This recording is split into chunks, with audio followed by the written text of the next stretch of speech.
The country club dining room gleamed with old money and older traditions. Crystal chandeliers hung from vaulted ceilings, casting warm light over tables dressed in cream linens and silver place settings. My parents' 40th anniversary celebration was exactly the kind of event they lived for. Elegant, expensive, and packed with everyone who mattered in their social circle. I sat at the family table in a simple black dress, the kind that was appropriate but forgettable. That had been my strategy for family events for the past 4 years. Show up, stay quiet, leave early. It worked reasonably well most of the time. Elena. My mother's voice carried across the table, sharp with forced cheerfulness. Mrs. Whitmore was just asking what you've been up to. Tell her about your little projects. Mrs. Whitmore, dripping in pearls and condescension, turned her attention to me with theatrical interest. Yes, dear. Your mother mentioned you've been quite busy. What is it you do again? I work in software development, I said simply. Oh, how modern. Mrs. Whitmore's smile didn't reach her eyes. One of those computer jobs. And are you with a major company? Google. Microsoft. I run my own company, actually. My father laughed, the sound cutting through the pleasant dinner conversation. She calls it a company. It's more of a hobby, really. Elena's always been creative with her descriptions of reality. Heat crept up my neck, but I kept my expression neutral. 28 years of practice had taught me how to absorb these moments without reacting. Now, Richard, Mrs. Whitmore said, though her tone suggested she was enjoying this, I'm sure Elena is doing her best. Her best. My mother dabbed at her lips with her napkin, a gesture I'd seen 1,000 times when she was preparing to say something cutting. That's part of the problem, isn't it? Elena's best has always been somewhat limited. Mr. Whitmore, sensing entertainment, leaned forward. What kind of software does your company work on, Elena? Artificial intelligence, I said quietly. Machine learning applications for healthcare diagnostics. My brother Jason snorted from across the table. She means she writes code in her apartment. Calls herself a CEO. He made air quotes around the word. Our little sister, the entrepreneur. His wife Amanda giggled. That's actually kind of cute. Like a lemonade stand but with computers. It's not quite like that, I started. Elena has always had an active imagination, my mother interrupted smoothly, addressing the table at large now. At least 20 people were listening, all of them part of my parents' inner circle of wealth and influence. Even as a child, she'd make up these elaborate stories about what she was going to accomplish. We thought she'd grow out of it. But she didn't, my father finished. 28 years old and she's still living in a fantasy world. Pretending she's building some empire from her studio apartment. It's a 2-bedroom, I said, immediately regretting the defensive tone. Oh well then. Jason laughed. 2 bedrooms. That changes everything. Forget I said anything about the lemonade stand. The table erupted in polite laughter. I focused on my dinner plate, counting slowly to 10 the way my therapist had taught me. Mrs. Whitmore turned to my mother with exaggerated sympathy. It must be so difficult, Catherine, especially when Jason has done so well for himself. Director of marketing at his age. You must be so proud. We are, my mother said warmly. Jason has exceeded every expectation. Made all the right choices, attended the right schools, married wonderfully. She beamed at Amanda. They've just bought a house in Riverside Estates. 5 bedrooms, can you imagine? And Elena? Mr. Whitmore asked, his tone making it clear he knew the answer would be unflattering. Where does she live? The Arts District, my father said, making it sound like a slum. One of those converted warehouse buildings. Very bohemian. I like the neighborhood, I said quietly. It's central to the tech community. The tech community, Jason repeated mockingly. God, Elena, do you hear yourself? You sound like a character from Silicon Valley. Except you're not in Silicon Valley. You're in a warehouse apartment pretending to be Steve Jobs.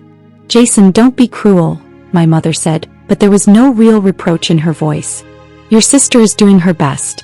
It's not her fault she wasn't born with your drive and talent. I just think it's sad, Amanda chimed in. Elena, you were always so smart in school. Everyone thought you'd do something meaningful. But here you are, almost 30, still playing around with computers like a teenager. Don't you want a real career? A real life? This is my real life, I said, keeping my voice even. My father set down his wine glass with enough force to make it ring against the table. That's exactly the problem, Elena. This is your real life. Living alone, working on projects no one understands, earning God knows how little money with no prospects, no future and no ambition beyond your next coding session or whatever it is you do. Richard, Mrs. Whitmore said, leaning in conspirationally, surely Elena must make some money from this computer work? Even if it's not much. We honestly don't know, my mother said. She refuses to discuss finances with us. Won't accept our help, won't take our advice. She's always been stubborn that way. Independent, I corrected softly. Stubborn, my father overrode me. Foolishly, pointlessly stubborn. We've offered her positions at the firm, entry-level naturally since she has no real business experience, but she insists on pursuing this technology nonsense. Mr. Whitmore shook his head sadly. Such a waste. You and Catherine built one of the most successful real estate development firms in the state. The connections, the opportunities you could provide. And she chooses computers. In a warehouse apartment, Jason added helpfully. Don't forget the warehouse apartment. Very important detail. More laughter rippled around the table. I noticed several people from nearby tables glancing over, drawn by the spectacle of my family's public dissection of my failures. My mother addressed the growing audience with practiced grace. We've made peace with Elena's choices. Not every child can be successful. Some people simply aren't built for achievement. We love her anyway, of course. Of course, Mrs. Whitmore agreed. Though it must be hard watching her waste her 20s like this. It's devastating, my mother said, her voice catching just enough to sound genuine. To watch your child fail at life, to know they could be so much more if they'd just listen. It breaks a parent's heart. I'm not failing, I said louder than I intended. Several conversations stopped. I'm building something. Just because you don't understand it doesn't mean it's not real. My father's face darkened.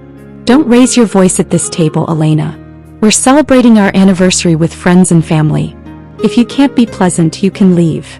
Maybe I should. I started to stand. No.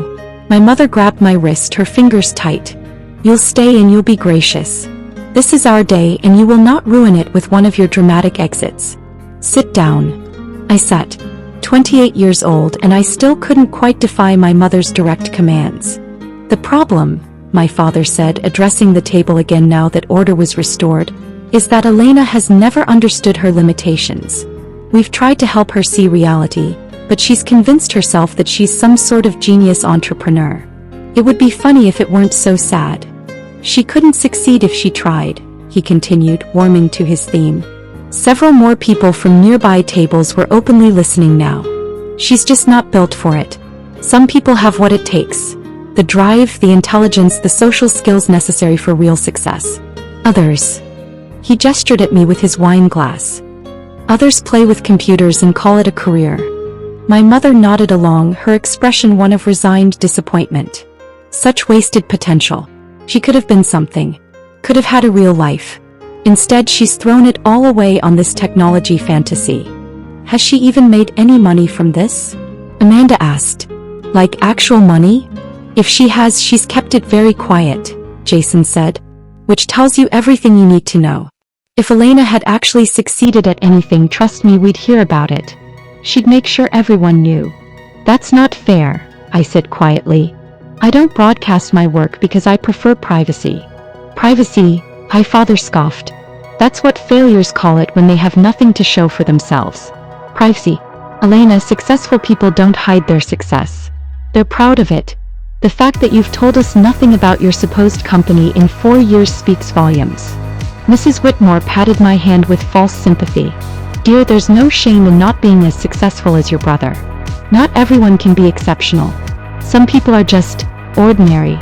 And that's perfectly fine. Exactly, my mother agreed. We've been telling Elena this for years. Stop trying to be something you're not.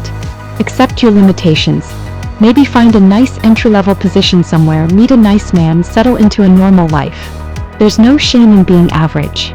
I'm not average, I said, my voice barely above a whisper. No, my father agreed. You're below average. An average person would have recognized their shortcomings and adjusted accordingly. You're still chasing impossible dreams at 28. That's not average, Elena. That's delusional. The words hit like physical blows, but I'd learned long ago not to show the damage. I sat there, calm and composed, while my parents systematically destroyed me in front of 50 witnesses. Jason was scrolling through his phone now, smirking. Hey, Elena, remember that business plan you showed us 3 years ago? The one Dad called science fiction written by someone who doesn't understand business? Whatever happened to that? I implemented it, I said simply. You implemented it, he repeated, making it sound absurd. Hey, and how's that going? Made your first million yet? His tone made it clear he expected the answer to be no. Before I could respond, Mr. Whitmore's phone buzzed. He glanced at it, frowned, then looked at it more carefully. His expression shifted from polite interest to confusion to absolute shock. That's odd, he muttered. What is? Mrs. Whitmore leaned over to look at his screen. Her eyes went wide. Oh my God. Several other phones around the room started buzzing in rapid succession. The soft notification sounds created a wave of electronic chirping that spread through the dining room like falling dominoes. My mother's phone lit up on the table. She picked it up, read something, and her face went pale. Richard, look at this. My father took her phone, his expression skeptical. As he read, his face transformed. Confusion, disbelief, then something that might have been anger or might have been shock. It was hard to tell. What is it? Jason demanded. What's everyone looking at? More phones were coming out now. All around the dining room, people were checking notifications, reading, their faces showing progressive stages of shock. Amanda gasped audibly, her hand flying to her mouth. She'd been scrolling through her phone and had apparently found whatever everyone else was seeing. Hey, Jason, look at this. She turned her phone to show him. I couldn't see the screen from where I sat, but I watched my brother's face go from smug superiority to utter disbelief in about 3 seconds. That can't be right, he said weakly. What? I asked, though I had a sinking feeling I knew what was happening. What can't be right? Mrs. Whitmore was staring at me now, her mouth slightly open. You're Elena Chin? Yes, I said simply. I've always been Elena Chin. No, I mean. She looked back at her phone, then at me, then at her phone again. You're Elena Chin. The Elena Chin. My mother's hands were shaking as she scrolled through her phone. This says, Richard, this says she's number 1. Number 1 on the Forbes 30 under 30 list. The dining room had fallen silent. 50 people were now openly staring, phones in hand, reading the same articles, looking at the same pictures. My father was still reading from my mother's phone, his face ashen. Forbes number 1 pick for technology innovators. Elena Chin, founder and CEO of Mediscan AI, revolutionary diagnostic software that's transforming healthcare globally. 28 years old. Company valuation. He stopped, seeming unable to continue. $3.2 billion, Mr. Whitmore finished, reading from his own phone. Personal net worth estimated at $890 million. The silence was absolute. Jason was scrolling frantically now, his face cycling through shock, confusion, and dawning horror. There are hundreds of articles. TechCrunch, Wired, MIT Technology Review. Everyone's covering this. It went live 10 minutes ago. But that's impossible, Amanda said, her voice shrill. She lives in a warehouse apartment. She doesn't even dress nice. This has to be a mistake. A different Elena Chin. Mrs. Whitmore turned her phone around, showing a professional photo from the Forbes article. It was definitely me, though I looked far more polished than I did at family dinners. Does this look like a different Elena Chin? My mother was reading now, her voice hollow. Mediscan AI uses advanced machine learning algorithms to detect early-stage diseases from standard diagnostic images with 99.7% accuracy. The software has been adopted by over 2,000 hospitals worldwide. It's projected to save over 100,000 lives annually by catching cancers and other diseases years earlier than traditional diagnostic methods. Elena founded the company 4 years ago. My father read from another article. Working alone from her apartment, she developed the initial algorithms. She's been notoriously private, refusing interviews and publicity while building her company. The Forbes 30 under 30 list represents her first major public exposure. More people were reading now, sharing details back and forth. Her software is being called the most significant diagnostic breakthrough in 50 years, someone said from a nearby table. Johns Hopkins just published a study on it, someone else added. Reduced false positives by 87%. The WHO is in talks to implement it in developing countries, another voice chimed in. Jason had found a video interview I'd done 3 months ago with MIT Technology Review.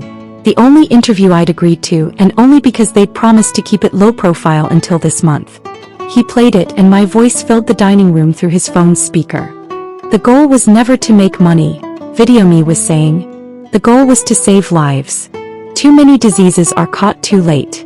If we can use AI to detect them earlier, catch them before they become terminal, we can fundamentally change healthcare outcomes globally.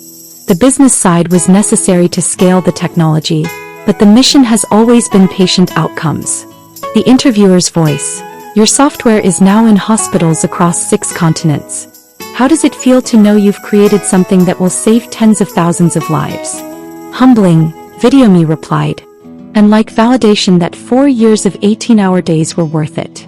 Jason stopped the video, his hand shaking slightly. Mrs. Whitmore was still reading, her voice stunned. It says here that you've donated $200 million to medical research.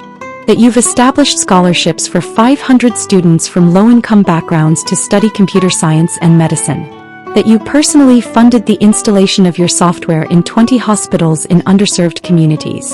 The software in those hospitals is provided free of charge in perpetuity, Mr. Whitmore added, reading from another article. Elena Chin has stated that no hospital will ever be denied access to Mediscan AI due to inability to pay.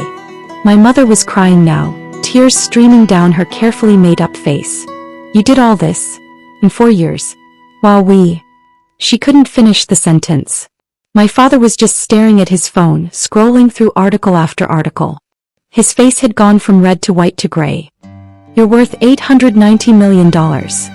That's just an estimate, I said quietly, based on company valuation and my ownership stake. The actual number fluctuates. Fluctuates, he repeated numbly. Jason found another article. Business Insider is calling you the most important healthcare innovator of the decade. They're comparing you to the inventors of the MRI and CT scan. That's generous, I said. I just wrote better software. Better software. Amanda's voice was nearly hysterical. You created technology that's saving lives all over the world and you call it better software? A man from a nearby table approached, his expression apologetic. Miss Chin, I'm Dr. Marcus Williams. I'm a radiologist at Presbyterian Hospital. I use your software every day. I need you to know it's changed everything. I caught a pancreatic tumor last week that I would have missed completely without Mediscan. The patient starts treatment next week. She'll survive because of your work. I'm glad, I said, and I meant it. That's why I built it. He shook his head in wonder. I had no idea you were so young, or that you'd been working in such obscurity. The whole medical community is talking about this Forbes article. Everyone wants to meet you, thank you, understand how you did it. More people were approaching now, doctors and medical professionals who'd been dining at other tables, all of them wanting to express their gratitude, their awe, their disbelief that I was here at a country club anniversary dinner while revolutionizing their field. My mother's phone rang. She answered it numbly. Hello, is Catherine Chin? Yes, Elena is my daughter. You want to interview us about raising such a remarkable young woman? She laughed, a broken sound. I don't think that would be appropriate. She hung up and the phone immediately rang again. She didn't answer. My father's phone started ringing too. Then Jason's. Within minutes, all of their phones were lighting up with calls from media outlets, old friends, business associates, everyone suddenly desperate to talk about Elena Chin, the daughter they'd spent the evening calling a failure. Mrs. Whitmore was still reading, seeming unable to stop. There's an article here about your workspace. They're calling it Genius Minimalism. You converted a warehouse apartment into a state-of-the-art development laboratory. There are photos. It's stunning. Industrial chic meets cutting-edge technology. The Arts District location provides easy access to the medical facilities I partner with, I said, echoing what I'd told Architectural Digest when they'd profiled my space. And the warehouse provides enough room for my servers and testing equipment. Your servers, my father said faintly. You have servers in your apartment. I did initially, I confirmed. Now I have a dedicated facility, but I still keep some equipment at home for after-hours work. Jason had found another article. You're being called the most influential person in healthcare technology. There's speculation that you'll win a Nobel Prize. That's premature, I said.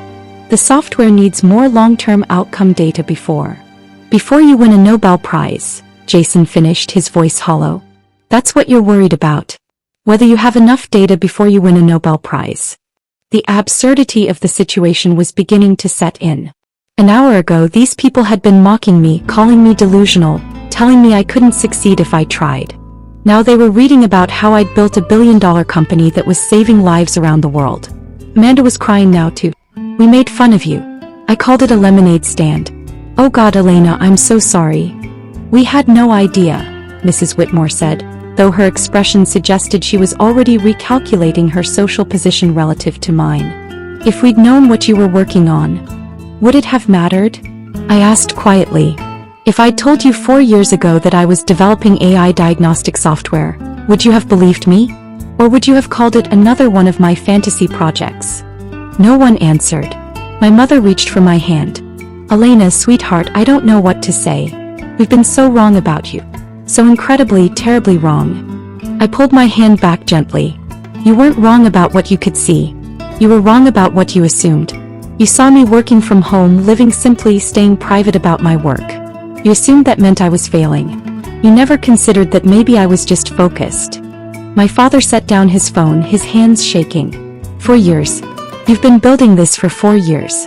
Every family dinner, every holiday, every event where we criticized you, told you to get a real job, said you were wasting your life. You were revolutionizing healthcare.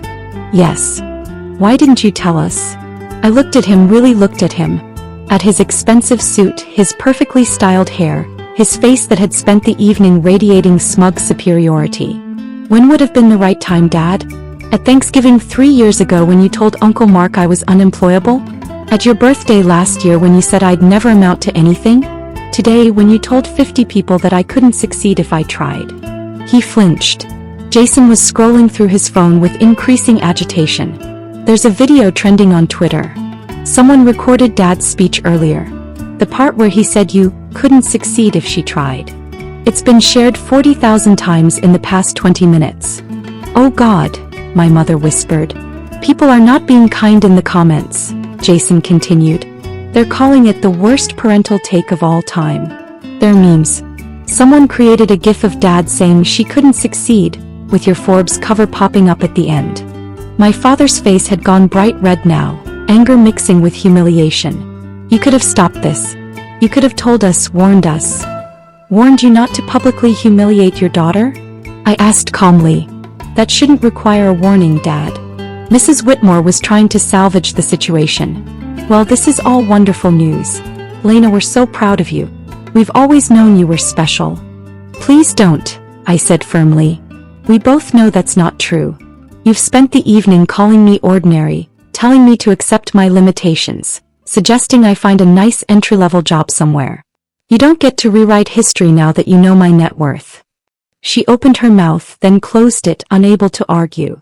More phones were ringing. The video of my father's comments was spreading rapidly, going viral in real time. Every major news outlet was now running stories about the Forbes 30 under 30 list, with me as the lead story. A waiter approached hesitantly. Miss Chin, there are several reporters outside asking for you. Should I tell them you're not available? Yes, please.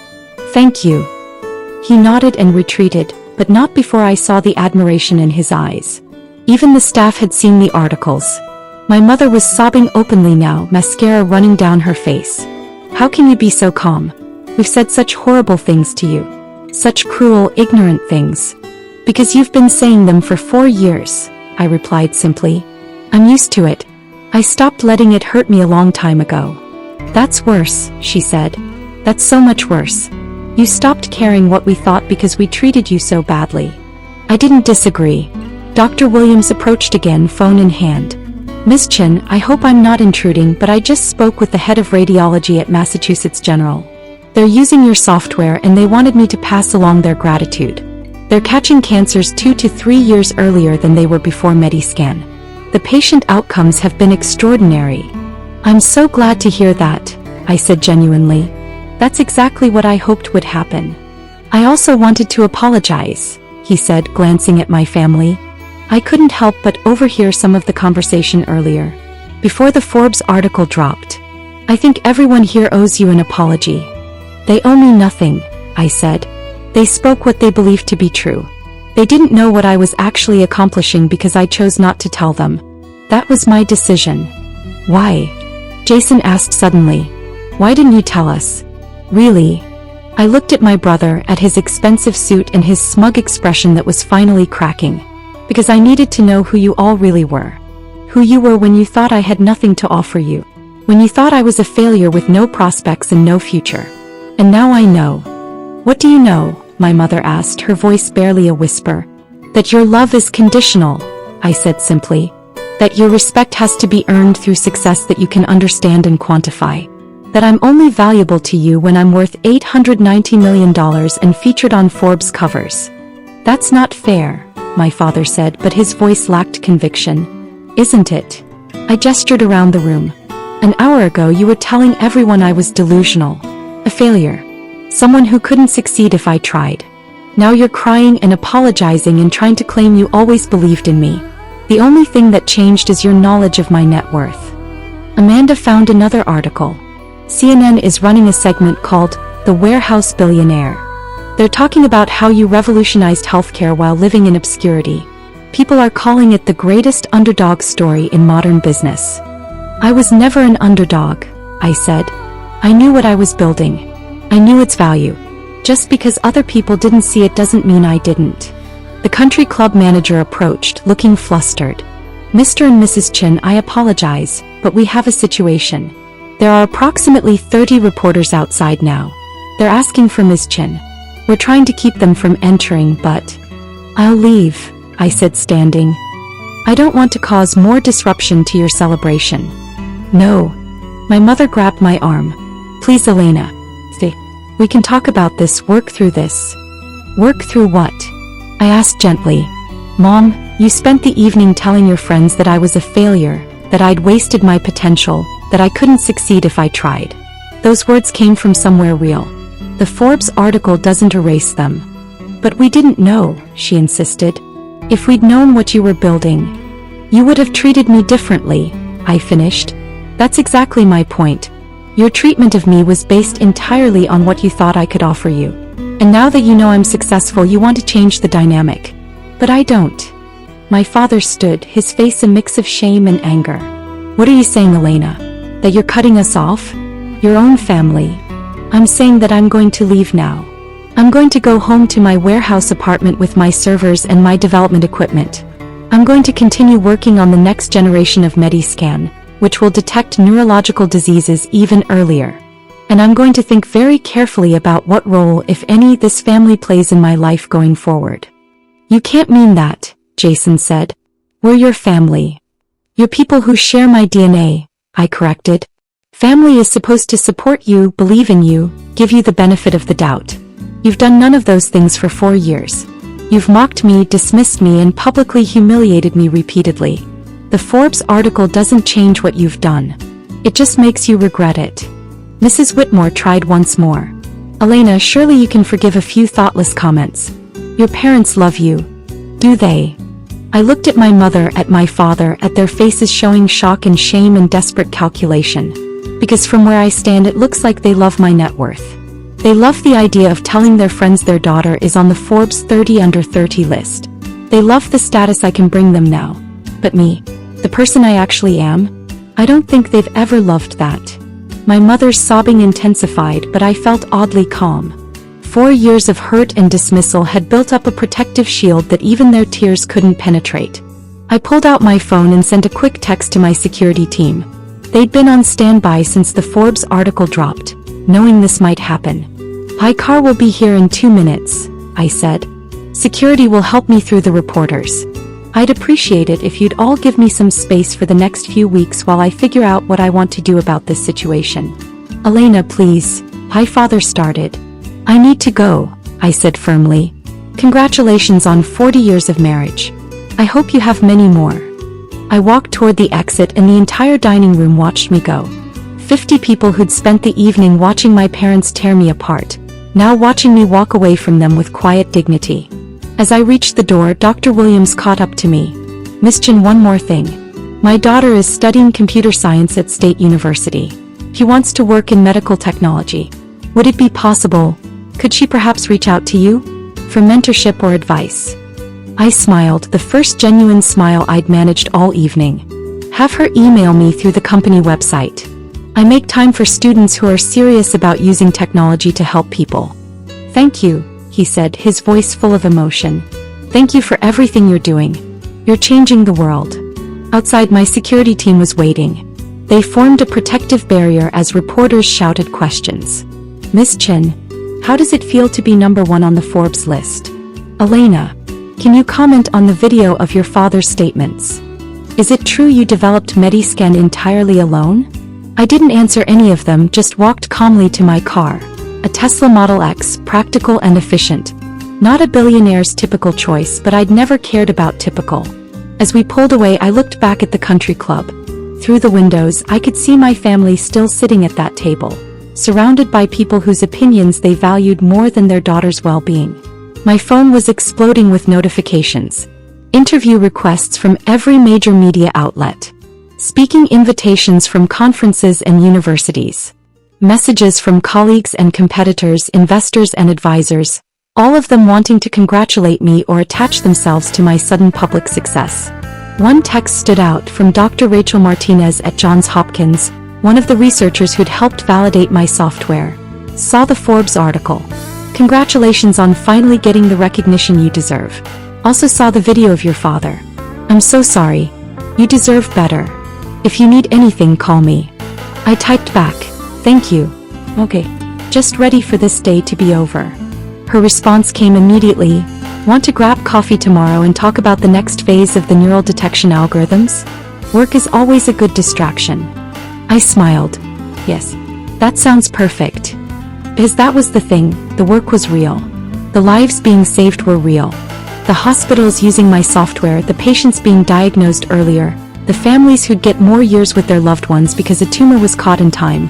That was all real. My family's sudden recognition of my worth? That wasn't real. That was just reaction to a Forbes article, to a net worth estimate, to public validation they couldn't ignore. I'd built something meaningful while they were calling me a failure. I'd changed an entire field while they were suggesting I get an entry-level job. I'd saved lives while they were telling everyone I couldn't succeed if I tried. And now they wanted to claim pride in my accomplishments, to bask in reflected glory, to tell people they always knew I'd be special. But I knew the truth. And so did 50 witnesses who'd heard every word they'd said before they knew who I really was. My phone buzzed again. A text from my mother. "Please come back. We need to talk. We love you." I stared at the message for a long moment, then turned off my phone. Tomorrow I'd deal with the media storm. Tomorrow I'd figure out how to maintain the privacy I'd worked so hard to protect. Tomorrow I'd decide what boundaries to set with my family and whether those boundaries would include any contact at all. But tonight I was just going to go home to my converted warehouse, pour myself a glass of wine, and review the latest test results from the neural detection project. Because that work, that difficult, complex, world-changing work, that was what mattered. Not Forbes lists or family approval or net worth estimates. The work was what mattered. It always had been. And unlike my family's conditional love, the work had never let me down.